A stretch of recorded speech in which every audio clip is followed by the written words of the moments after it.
وہ ہمیشہ چاہیں گے کہ پاکستان کو کسی نہ کسی طریقے سے نقصان پہنچائیں اور ان کو جو شرمندگی ہوئی ہے 2025 میں اس شرمندگی کو وہ کسی طریقے سے دھو سکیں. میرے خیال میں جو ہے نا ہم آلریڈی سندور 2 کے اندر موجود ہیں. جو سندور 1 تھا اس کے اندر ہمارے اور انڈیا کے درمیان ایک ڈائریکٹ جنگ ہوئی تھی، لیکن سندور 2 میں انڈیا نے جو اپنی پروکسیز ہیں جو تحریک طالبان پاکستان اور BLA ہیں اور جو افغان سوئل سے آپریٹ کر رہی ہیں، انہوں نے ان کو پاکستان کے اوپر ایک طریقے سے چھوڑ دیا ہے. اور ہم نے دیکھا کہ مئی 2025 کے بعد کوئی 7-8 مہینے بہت زیادہ پاکستان میں ٹیررسٹ ایکٹیویٹیز ہوئیں. لیکن جب پاکستان نے ایک سٹرونگ کنٹری ہونے کا ارادہ کیا اور ہم نے ان دونوں آرگنائزیشنز کو افغانستان کے اندر جا کے مارنے کا ارادہ کیا، تو پھر یہ ساری سچویشن انڈر کنٹرول آئی اور اب ہم کہہ سکتے ہیں کہ الحمدللہ ہمارا ایسٹرن بارڈر بھی اور ہمارا ویسٹرن بارڈر دونوں کافی حد تک سیکیور ہو چکے ہیں. سو میرے نزدیک ہم نے سندور 1 اور سندور 2 دونوں جیت لی ہیں. However, اب انڈیا میرے خیال میں ان دا شارٹ فیوچر وہ ہمارے ساتھ ڈائریکٹ جنگ کرنے کی غلطی نہیں کرے گا. اور جس طرح آپ فرما رہے ہیں ایک نیو نارمل سیٹ ہو چکا ہے، اس کو اندازہ ہو گیا ہے کہ یہ جو پریزنٹ رجیم ہے پاکستان کے اندر، یہ اس ریڈ لائن کو کبھی کراس نہیں ہونے دے گی. اور اگر ہم نے پاکستان کے ساتھ کوئی پنگا لیا تو پاکستان جو ہے وہ بہت برے طریقے سے ہمارے ساتھ ریاکٹ کرے گا. تو سعید صاحب، اور اب تو دیکھیے پوری دنیا کی بھی سپورٹ ہمیں حاصل ہے. پوری دنیا یہ جانتی ہے کہ پاکستان جو ہے ایک اچھا ملک ہے اور اس نے کوئی غلط حرکت نہیں کی اور نہ وہ فیوچر میں کوئی کرنے کا ارادہ رکھتا ہے. اچھا سعید صاحب، یہ 14 اگست کو دفاعی طاقت کی جھلک دکھانے کے اعلان کو آپ دشمن کے لیے کیا پیغام سمجھتے ہیں؟ کیا 5th جنریشن J-35 اسٹیلتھ طیارے پاکستانی فضائیہ کا حصہ بننے جا رہے ہیں؟ کیا اس میں یہ سرپرائز موجود ہے؟ دیکھیے آپ جب دشمن کو سرپرائز کرتے ہیں نا تو آپ ویپن سے نہیں کرتے، آپ اپنی اسٹریٹجی اور اپنی پلاننگ سے دشمن کو سرپرائز کرتے ہیں. اگر میں رافیل کی کیپیبلٹیز کو پڑھنا چاہتا ہوں تو میں صرف گوگل کروں گا اور مجھے ایک سے ایک اچھا آرٹیکل رافیل کے اوپر مل جائے گا. سو ہم کوئی بھی ویپن لے لیں، انڈیا کو اس ویپن کے بارے میں کمپلیٹ نالج ہوگی. لیکن ان کے پاس جو نہیں ہے اور جو 2025 میں بھی ان کو سرپرائز ملا، وہ ہماری ڈیفنس فورسز کی اور خاص طور پہ پاکستان ایئر فورس کی اعلیٰ اسٹریٹجی تھی. وہ جس طریقے سے یہ جنگ لڑنا چاہتے تھے سب کنونشنل ڈومین کے اندر، ہم نے اس طرح جنگ نہیں لڑی، بلکہ ہم نے ایک ملٹی ڈومین آپریشن کیا اور ہم نے ایک ایسی کل چین بنائی کہ ہم نے ان کے جہازوں کو انہی کی ایئر سپیس کے اندر تباہ کرنا شروع کر دیا. سو وہ یہ وہ سرپرائز تھا جو کیا کہتے ہیں سندور 1 میں ان کو پاکستان کی طرف سے ملا. اور اگر فیوچر میں بھی کوئی جنگ ہوئی تو آپ دیکھیں گے کہ ہماری ڈیفنس فورسز اور خاص طور پہ پاکستان ایئر فورس ان کو اور زیادہ سرپرائز کرے گی، کیونکہ سندور 1 میں تو ہم نے صرف 15 سے 20% اپنی کیپیبلٹی کو استعمال کیا ہے. ابھی تو ہمارے پاس بہت کچھ ہے جس سے ہم ان کو پریشان کر سکتے ہیں. تو مستقبل کی کوئی جنگ کا خطرہ آپ کو ابھی بھی نظر آ رہا ہے؟ دیکھیے، جب تک میں نے جیسے آپ سے پہلے عرض کیا کہ جب تک بی جے پی ہے، جب تک پرائم منسٹر مودی ہیں، جب تک انڈیا میں RSS اور ہندوتوا کا یعنی کہ بول بالا ہے یا وہ فلسفی انڈیا میں امپلیمنٹ ہو رہی ہے، اس وقت تک ہمیں انڈیا سے بہت کیئرفل ہونا چاہیے. کیونکہ اگر ہم نہیں ہوں گے تو وہ پھر ہمیں آف گارڈ پکڑ لیں گے اور شاید ان کے بجائے ہمیں سرپرائز ملے، جس طرح کہ ہمیں 2019 میں ملا تھا جی، کہ ہم ایکسپیکٹ نہیں کر رہے تھے کہ وہ بالا کوٹ یا پلوامہ پہ ملٹری اٹیک کریں گے اور ہمارے بارڈر کو کراس کریں گے.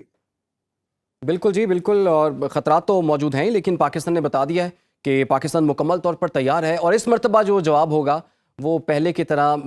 کم نہیں ہوگا، بلکہ پہلے سے بہت زیادہ ہوگا. اور بھارت کو بھی اس چیز کی سمجھ ہے اور پاکستان نے تو پہلے ہی کہہ دیا 14 اگست کو جو دفاعی طاقت کی جھلک دکھائی جائے گی اس میں سب کے لیے ایک سرپرائز بھی ہوگا. فی الحال کے لیے ایئر مارشل ریٹائرڈ سعید محمد خان صاحب، آپ کا بہت بہت شکریہ. پروگرام میں ہم لیں گے چھوٹی سی بریک، آپ لوگ ہمارے ساتھ. Welcome back. مشرق وسطیٰ ایک بار پھر ایران اور امریکہ کے درمیان بڑھتی ہوئی کشیدگی کے باعث غیر یقینی صورتحال سے دوچار دکھائی دے رہا ہے، جہاں سفارتی بیانات عسکری نقل و حرکت اور آبنائے ہرمز کے گرد بڑھتا تناؤ اس بات کا اشارہ دے رہا ہے کہ خطہ کسی بھی وقت بڑے بحران کی طرف جا سکتا ہے۔ ایران مسلسل یہ پیغام دے رہا ہے کہ وہ دباؤ، پابندیوں اور عسکری دھمکیوں کے باوجود اپنی دفاعی اور جوہری پالیسیوں پر سمجھوتا نہیں کرے، جبکہ امریکہ خطے میں اپنے اتحادیوں کے تحفظ اور طاقت کے توازن کو برقرار رکھنے کے لیے عسکری موجودگی بڑھا رہا ہے۔ موجودہ صورتحال صرف دو ممالک کا تنازع نہیں بلکہ اس کے اثرات عالمی معیشت، تیل کی منڈی، خلیجی سلامتی اور عالمی سفارتکاری تک پھیلتے دکھائی دے رہے ہیں۔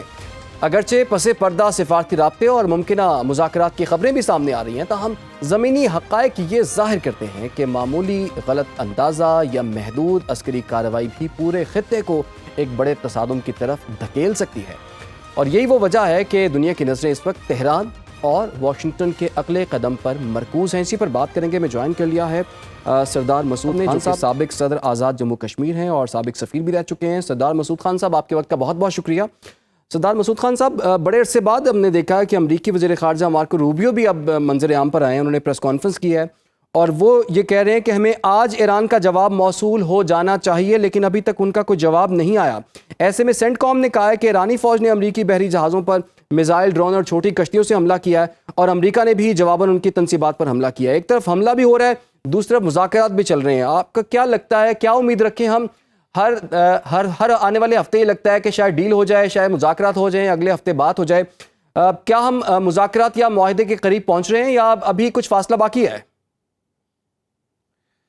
اس میں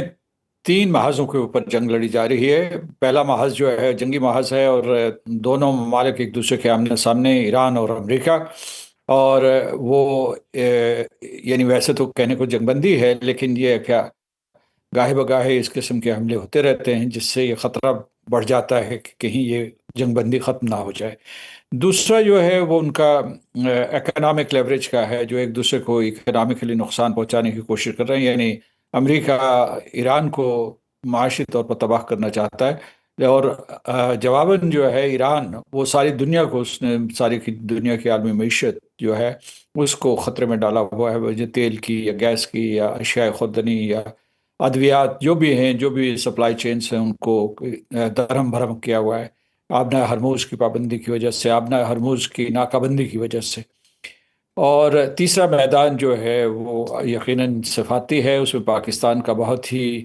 قابل تحسین کردار ہے۔ پاکستان مسلسل کوشش کر رہا ہے کہ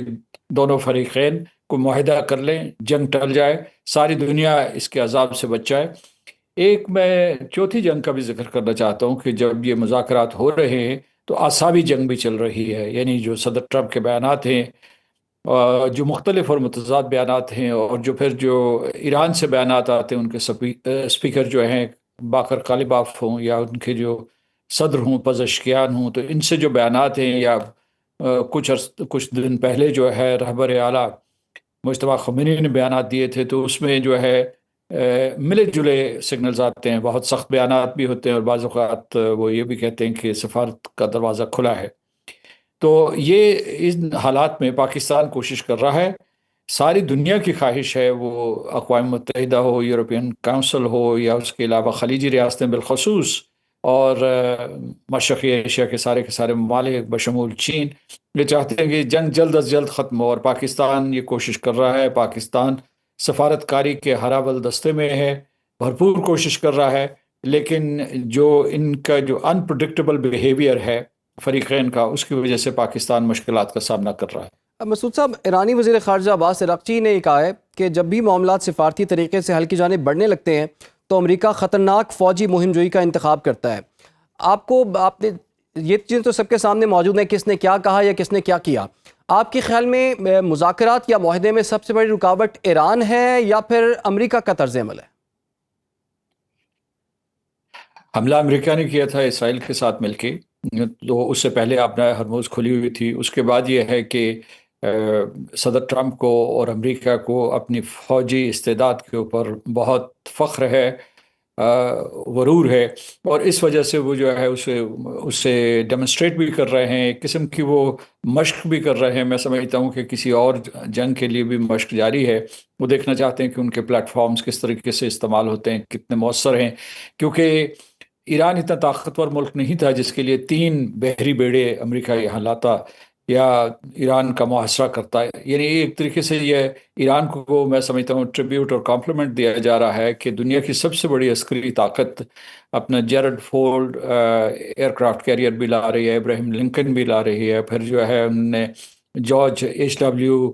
بش جو ہے وہ بھی ادھر متعین کیا، پھر اس کے بعد ان کے پاس ایمفیبین فورسز بھی ہیں، ان کے پاس جو ہے کل ہی جو ہے آبدہ ہرموز میں سے کوئی تقریباً 3 ڈسٹرائرز گزرے ہیں، پھر جو ہے اس کو کہتے ہیں کہ جو USS ٹرپلی ہے، USS کینبرا ہے، اور سینکڑوں جہاز یہاں موجود ہیں. یہ ملک جو تھا اس کے مقابلے میں ایران جو تھا یہ تو معاشی اور فوجی پابندیوں کا شکار تھا. اس کے باوجود اس نے کوئی میسائلز کے سلسلے میں، ڈرونز کے سلسلے میں اپنی جو ہے استعداد پیدا کی ہے. تو اس اعتبار سے ہمیں یعنی یہ کہ اگر ایران تو یہ چاہے گا کہ جنگ فوری طور پر ختم ہو جائے، تاہم امریکہ کی طرف سے جو مطالبات آ رہے ہیں وہ ایسے ہیں کہ ایرانیوں کے لیے، ایران کے حکمرانوں کے لیے ناقابل قبول ہے. مثال کے طور پر یہ صفر افسودگی کا جو ان کا اصرار ہے یورینیم کی افسودگی کے اوپر، یا یہ کہ ایران کے اوپر مستقل طور پر پابندی لگا دی جائے کہ وہ کبھی بھی یورینیم کی افسودگی نہیں کر سکے گا سویلین پرپسز کے لیے، اور کیا ان کے جو اثاثے ہیں ان کو ریلیز کیا جائے گا، ان کو منجمد اثاثے ان کو ریلیز کیا جائے گا، ان کے اوپر معاشی پابندیاں ختم ہوں گی یا نہیں ہوں گی. یہ سارے کے سارے معاملات ایسے ہیں جس میں ایران کی تو یہ خواہش ہوگی کہ جو نقشہ ابھر رہا ہے جس میں میمورنڈم آف انڈرسٹینڈنگ کی بات کی جا رہی ہے اس کے مطابق تو یہ ہے کہ جنگ فوری طور پر یعنی مطلب ہے ختم کرنے کا یہ طریقہ ہے کہ آبنا ہرمز کو کھول دیا جائے، امریکی اپنا محاصرہ ختم کر دے، اور اس کے بعد 1 مہینے تک نیوکلیئر ٹاکس ہوں، اور اس سے جو بھی جس طریقے سے بھی وہ دونوں فریقین ایک دوسرے کے قریب آئیں، مسائل حل کریں. ایک اور مسئلہ اب یہ اٹھ رہا ہے جی کہ ایران یہ اصرار کر رہا ہے کہ اسے کوئی ضمانتیں دی جائیں کہ امریکہ اور اسرائیل دوبارہ اس کے اوپر حملہ نہیں کریں گے، کیونکہ ان کو یہ خدشہ ہے کہ یہ دوبارہ حملہ کر سکتے ہیں. دوسرا یہ بھی ہے کہ جو اس وقت گفتگو چل رہی ہے اس میں ایک آواز خلیجی ریاستوں کی طرف سے بھی آئی ہے کہ یہ صرف جو ہے ایران اور امریکہ کے درمیان سلامتی کا مسئلہ نہیں ہے، انہیں بھی کسی ایک سیکیورٹی پیکٹ میں شامل کرنا چاہیے. تو میں سمجھتا ہوں کہ جب یہ پہلے 2 قدم یہ اٹھا لیں تو وہ تیسرا قدم بھی اٹھا سکتے ہیں، اور یہ کچھ ایسے معاملات ہیں جس کے اوپر جی تبادلہ خیال ہو رہا ہے. پاکستان کی ایک مرتبہ پھر صدر ٹرمپ نے تعریف کی ہے، بجا طور پر تعریف کی ہے، اور امریکہ چونکہ دنیا کا طاقتور ترین ملک ہے، میں سمجھتا ہوں کہ ان کو اس سلسلے میں فیاضی کا مظاہرہ کرنا چاہیے، بڑا دل رکھنا چاہیے، اور اس کے بعد جو ہے معاملات کو طے کرنا چاہیے کہ جس طریقے سے بڑھا چڑھا کے ایران کو عالمی سطح پہ ایک تھریٹ کے طور پہ پیش کرتے ہیں، میرا خیال ہے وہ درست نہیں ہے. ایران کی اتنی طاقت اور استعداد نہیں ہے کہ امریکہ کے ساتھ مقابلہ کر سکے. وہ اس خطے میں سروائیو کر گیا ہے، امریکہ اور اسرائیل کے حملوں کے سامنے سروائیو کر گیا ہے. یہ ہی بہت قابل تحسین ہے، کیونکہ اتنی بڑی طاقت کے ساتھ ٹکر لینا، جس کی جو دنیا کی دنیا وہ یہ اس فخریہ طور پہ کہتے ہیں امریکی کہ دنیا کی تاریخ میں اتنی مضبوط فوج کبھی بھی نہیں دیکھی گئی، اور یہ بات درست بھی ہے. بالکل مسعود صاحب، اور بظاہر تو ہمیں نظر آ رہا ہے ایرانی جو ہیں وہ زیادہ پرسکون نظر آ رہے ہیں، ان کو کوئی خاص جلدی نظر نہیں آ رہی، لیکن ان کے اگینسٹ اگر دیکھا جائے امریکہ کی بے قراری، بے چینی جو ہے وہ نظر آ رہی ہے. کچھ لوگ کہتے ہیں کہ جی مڈ ٹرم الیکشنز آ رہے ہیں اور اس کے لیے ڈونلڈ ٹرمپ کی جو مقبولیت ہے وہ تاریخ کی کم ترین سطح پر پہنچ چکی ہوئی ہے. کچھ لوگوں کا یہ خیال ہے کہ یہ معاملہ کسی طور پر بھی چین کے دورے سے، امریکی صدر ڈونلڈ ٹرمپ کے چین کے دورے سے پہلے کنکلوڈ ہونا ہے. کیا آپ اس بات سے اتفاق کرتے ہیں؟ اور اگر یہ معاملہ جو ہے یا مذاکرات معاہدہ جو ہے وہ نہیں ہو پاتا تو اس کے بعد ڈونلڈ ٹرمپ کا چین کا دورہ جو ہے وہ واقعی ہوگا، اور اس کی کیا سگنیفیکنس پہ دیکھتے ہیں آپ؟ ایرانی حکام نے یہ کہا ہے کہ اس قسم کی جو خبریں ایکسیوس کے ذریعے یا دوسرے جو آؤٹ لیٹس کے ذریعے آتی ہیں وہ کنفیوژن پھیلانے کے لیے اور ایران کے اوپر دباؤ ڈالنے کے لیے کی جاتی ہیں کہ جی معاہدہ بہت جلد ہو رہا ہے، 1 ہفتے میں ہو رہا ہے. تاریخیں دی جا چکی ہیں کہ جی 12 تاریخ کو کوئی نہ کوئی فیصلہ ہو سکتا ہے. یہ میں ان کے جو معتبر قائدین ہیں ان کے بیانات کے حوالے سے کہہ رہا ہوں. لیکن یہ ہے کہ یعنی یہ اس کے لیے کوئی حد فاصل نہیں ہے امریکہ کے لیے، یہ کوئی ڈیڈ لائن نہیں ہے اس کے لیے کہ وہ صدر شی جن پنگ سے ملنے سے پہلے صدر ٹرمپ اس مسئلے کو حل کر دیں. ہو سکتا ہے کہ وہاں وہ براہ راست اس معاملے میں مشاورت کرنا چاہیں، کیونکہ چین بھی اس جنگ کی زد میں آیا ہے تیل کی برآمدات کے حوالے سے، اور ویسے بھی اس کا خلیجی ریاستوں کے اوپر جتنا بھی ان کا توانائی کا انحصار ہے اس کا 30% انحصار جو ہے خلیجی ریاستوں میں، یا اسی پورے کے پورے جو ہے آبنائے ہرموز ہو یا ادھر دوسرے بحیرہ قلزم ہو، اس کے اوپر اس کا انحصار ہے۔ تو ہو سکتا ہے کہ صدر ٹرمپ جو ہے نہ صرف یہ چاہیں کہ یہ مسئلہ حل کر کے نہ جائیں، بلکہ چین کو بھی آن بورڈ لیں اس مسئلے کے حل کے سلسلے میں۔ ایک چیز یاد رکھیے گا کہ جب ایران کا اور امریکہ کا کوئی معاہدہ ہوگا تو اس کے ساتھ ساتھ یہ بھی ہے کہ اس کی ضمانت کون دے گا کہ اس معاہدے کے اوپر عمل درآمد ہوگا، کیونکہ ہم صدر ٹرمپ ایک مرتبہ پہلے ایک معاہدے سے 2015 کے ایران ڈیل کے معاہدے سے باہر نکل چکے ہیں۔ تو ایران کا یہ بھی اصرار ہے کہ سلامتی کونسل میں قرارداد کے ذریعے اس معاہدے کو منظور کیا جائے، تاکہ تمام جو ویٹو بیلڈنگ پاورز ہیں، اس میں چین ہے، روس ہے، یونائیٹڈ کنگڈم، فرانس اور امریکہ پابند ہوں۔ تو اگر یہ ضروری ہے اور یہ اس کے لیے امریکہ کے لیے قابل قبول ہے، تو ممکن ہے صدر شی جن پنگ اور صدر ٹرمپ کے درمیان یہ بات بھی زیر بحث آئے۔ تو مسعود خان صاحب، امریکہ کے جو مڈ ٹرم الیکشنز ہیں، اس وار کا اس پہ کیا امپیکٹ آپ دیکھ رہے ہیں؟ چونکہ خیال تو یہی ظاہر کیا جا رہا تھا، کیونکہ وہاں پر بہت ایک ڈینٹ جو ہے پڑے گا ڈونلڈ ٹرمپ کو، ان کی پارٹی کو۔ کیا وہ جنگ بندی کرنے کے بعد یا معاہدہ کرنے کے بعد، امن کرنے کے بعد، کیا وہ کچھ ریکور کر پائیں گے پولیٹیکلی وہاں سے؟ امریکہ میں صدر ٹرمپ کی بڑی مضبوط کنسٹیٹوئنسی ہے، جو میک امریکہ گریٹ اگین، امریکہ فرسٹ کی کنسٹیٹوئنسی ہے۔ ریپبلکنز ہیں، یہ ان کے اوپر اندھا اعتماد کرتے ہیں اور ان کی ایک کلٹ فالوئنگ ہے، لہٰذا اگر ان کو جو ہے اوپینین پولز میں ابھی کوئی دھچکا بھی لگتا ہے تو وہ اسے سنبھال لیں گے، یہ کوئی بڑا مسئلہ نہیں ہے۔ اور جو انتخابات ہیں وہ نومبر میں ہو رہے ہیں، ہم مئی میں ہیں، اور یہ جو امریکہ میں یا ساری دنیا میں جو ہے 24 گھنٹے میں حالات تبدیل ہو جاتے ہیں۔ اور صدر ٹرمپ جو سروائیور ہیں، کیونکہ آپ کو پتہ ہے کہ انہوں نے 2020 میں ان کو شکست ہوئی تھی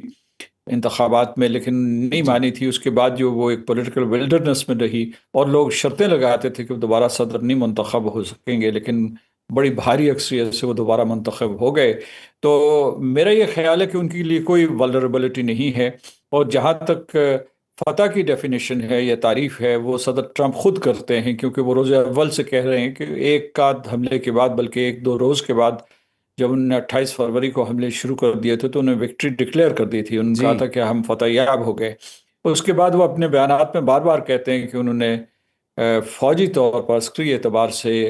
ایران کے اوپر برتری اور بالادستی حاصل کر لی ہے، لہٰذا یہ ان کے لیے کوئی رکاوٹ نہیں ہے۔ نہ امریکہ کا نظام اس قسم کا ہے کہ